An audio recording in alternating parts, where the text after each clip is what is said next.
What a nightmare. What a friggin'. Well, we're back at it, boys and girls. Welcome back to the channel. The truck is back from wrap. We have the new radiator that came in finally. My dad destroyed this radiator by doing his little burnout.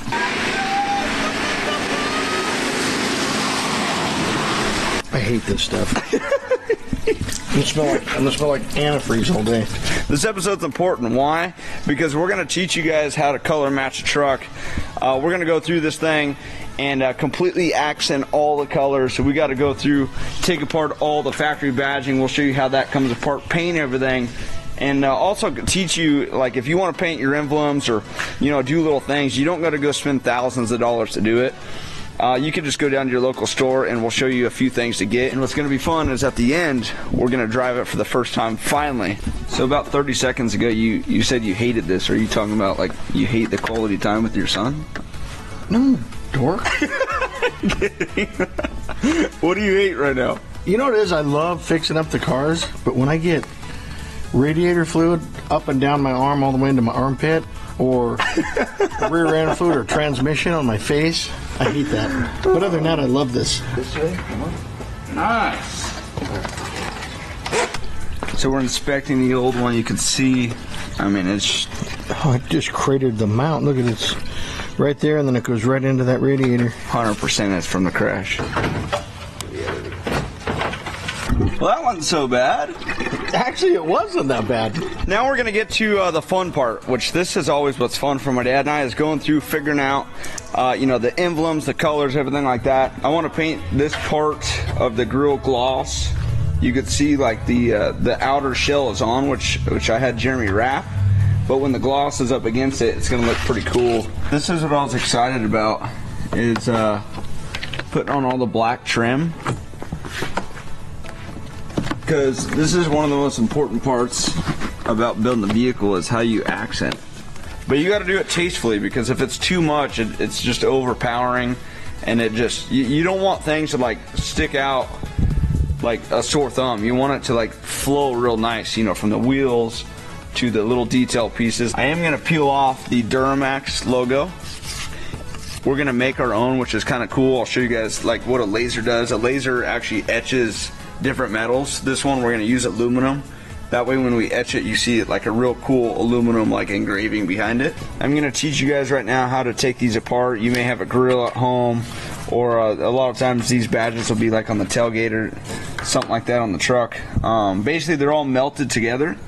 So if you see these little things, my dad's going to heat it, and you don't want to do too much heat when you do this, but just heat it up enough and then just apply a little pressure on the back side, and usually these just push straight through. A little bit more heat. Gotta be a little careful. Yeah, see how that just pushed right through? Perfect. So a little secret, instead of going and having someone paint all this stuff for you, if you just Scotch-Brite the chrome, they make different colors at most of the local hardware stores, which this is about as close to automotive paint as you could get. Like the gloss black, we're going to use black, and then we're just going to clear it. But the best secret in the world, not trying to promote any of these guys because we're not sponsored, but Steal It right here. This is flat black, and this literally matches 3M wrap, like, to a T. You can't tell the difference. And we use this stuff on all of our frames for our race trucks. Shoot, even the C10 Slayer, the whole frame is done as this. It kind of lays like powder coat. It looks really nice. We're going to use the Steal It for the middle of the emblems, and then we're going to use this stuff, which I've never used. I know my dad did back in the day, maybe 78 years ago or something like that.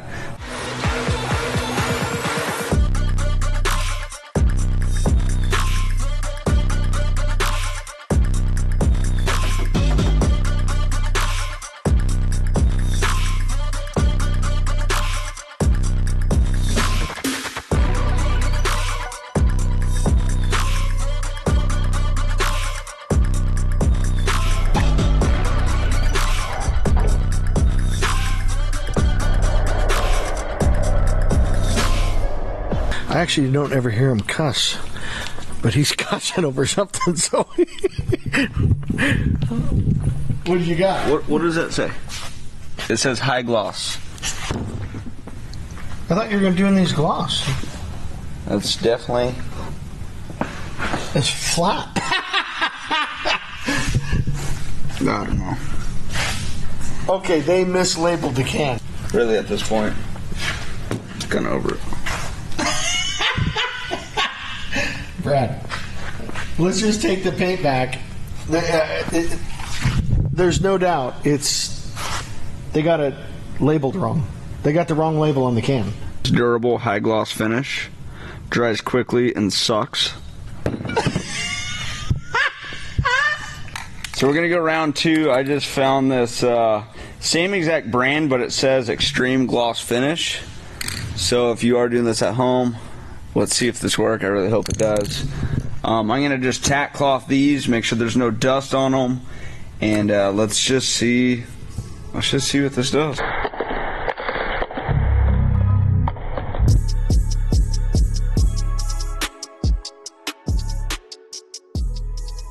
All right, what's very, very interesting is this clear goes on like really foggy. So as you can tell, like it's really foggy. You got to go pretty heavy. I did a pretty heavy coat. That way you make sure and get a nice even coat over the whole thing. But as I was painting that last piece, I wanted to show you guys how well the other pieces are curing out. So it kind of looks foggy, which I know it's kind of hard to tell, but right here it's drawing like very, very glossy. All right, good news, that clear actually worked out perfect. It looks really, really nice.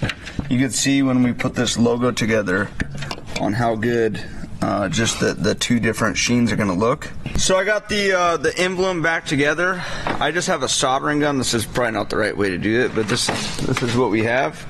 You can see the old plastic there. I'm just going to put pressure and hold kind of both these and then melt it. Watch, you can see. You can see how it just fused it right back together.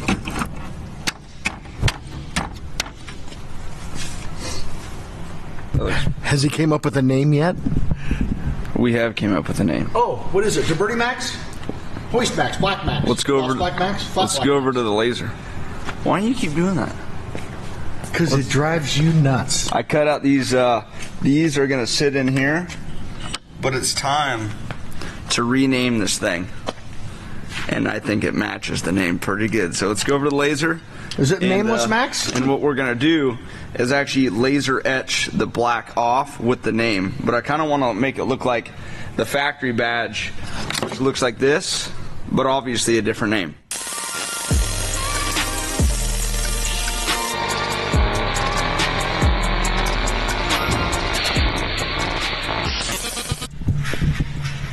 All right, I got this all ready. I double side taped the back. Let's get it on the actual truck and step back, showing Ed for the first time and you guys what I actually decided to name it and how it turned out. Oh, ho, ho, ho. Yes!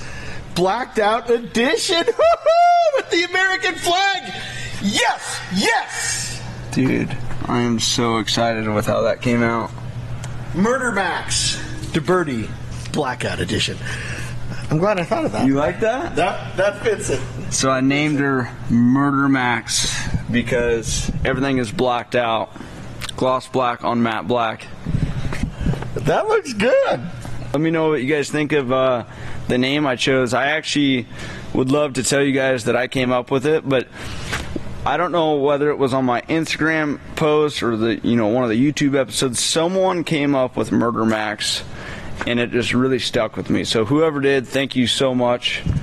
But that is the name of the truck.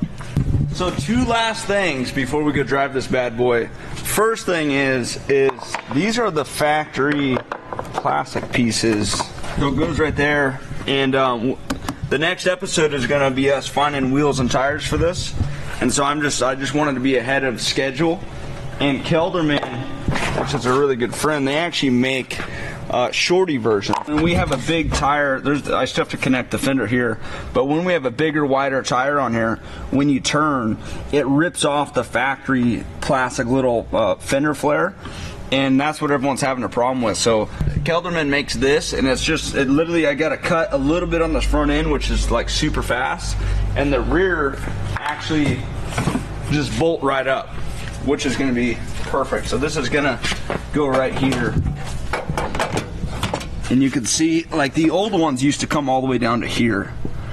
So looks wise, it just looks a lot better. Since we don't have wheels yet, you get this bad boy looking good. Still gotta drive this around town, don't forget. This is true. By the way, next episode is gonna be pretty cool. We're getting our Cognito lift kit. We're figuring out the wheel and tire we're gonna run. And then that's when this thing really is gonna change. Hi, Courtney. Wow. Get over here to Papa. Get over here. That looks nice. What do you think? I like all the gloss black too. You like it? Okay, Check out the name. Hold on. Let me get this side. Huh? Dumb. See the grill, all the accents and everything? Oh. Did you do this? Yeah. Huh. Looks pretty good, huh? I like it. These factory wheels and tires are killing it right now. Brindley, what do you think? I didn't realize all this. Do you like it?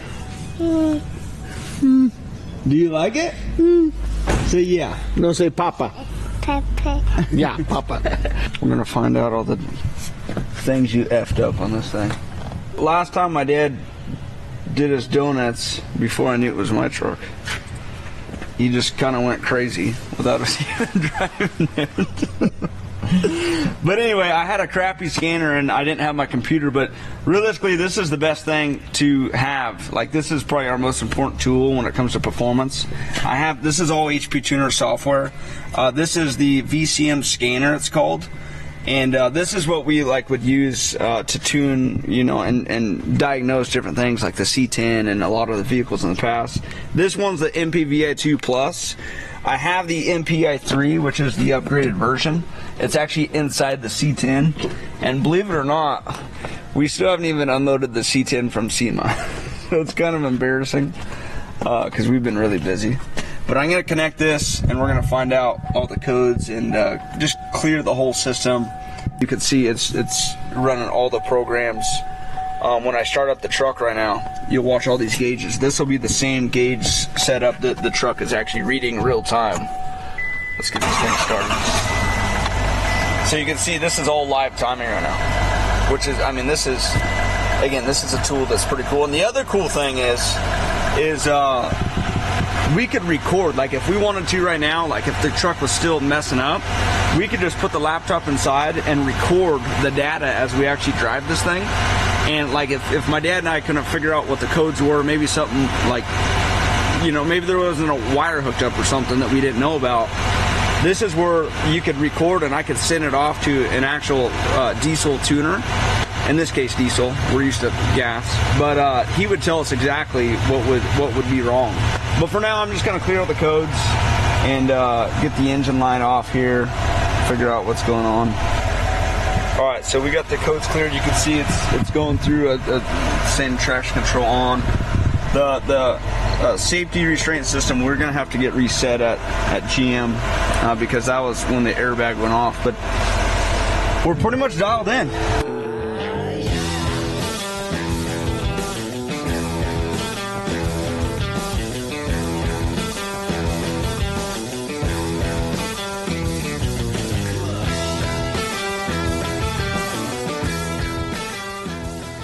So before the first test drive, we just wanted to put this thing in the sun and just show you guys, because out here it looks completely different. I'm beyond just pleased with the overall finish. You see how nice that front end looks? Two-tone? I know. Black and high gloss. Man, look at the accented parts that we painted. Just the two-tones, the gloss on the bumper, the little rings. When the headlights, fog lights, and tail lights are completely paint matched and you know, flow with the truck, it's going to change it again. This has been a lot of work for my dad and I, but the fun part is just the assembly. Now we just got to figure out wheels. If you guys have any wheel ideas or brands, put them in the comments, because I'd love to hear you guys' thought, because a lot of this truck, the reason why it's the color it is, was actually because of you guys when I asked you the color and things like that. A brand new truck. The other big thing is before we really drive this thing, I ordered a complete Cognito full steering setup. So it's got, we'll show you guys on the next episode when we do the full steering and the lift kit and everything. But it's all beefed up tie rods. Like, it's nice, because that is the last thing in the truck that I still don't fully trust, because the impact that the left took, and that is the last thing to change. But for now, I mean, this couldn't get any better right now. No, Our temperatures are all right. And we saved a lot of money. Oh, I mean, I know a lot of people say, "Oh, you don't have no warranty," but I mean, really, even if something broke, the money that we saved will pay for anything that we ever do to this truck. Yeah. Plus, it's all wrapped now. I mean, this thing, it's just going to go uphill from here. We're pulled over right now. I just want to make sure there's no leaks, make sure that new radiator, everything's good. Looks like we could add a little water on the radiator, but that's kind of given, because it's going to burp itself as we drive. Exciting is this? So we just got one light on, which is an airbag, which is kind of weird. Yeah, I don't know why that that airbag light's on, but we'll get it cleared. All in all, I think this has been another fun project. Don't you think? Well, it is now, but I guess I was crying a little bit when we were changing the frame, only because there's zero fun in changing the frame. Yeah, but that was a lot of work. It was a lot of work. I like building and coming up with a car. It was more tedious work is what it was. Add coolant level. Look, coolant. It's got to be because it maybe burped itself or something. Maybe. Does it ever stop? Look how low it is. It just burped itself. Yeah, imagine how many air pockets were in this new radiator and everything like that. When wheels and tires are on this truck, it's going to completely change it again. You guys have a blessed day. Yeah, see you later. Have fun. Thanks for watching.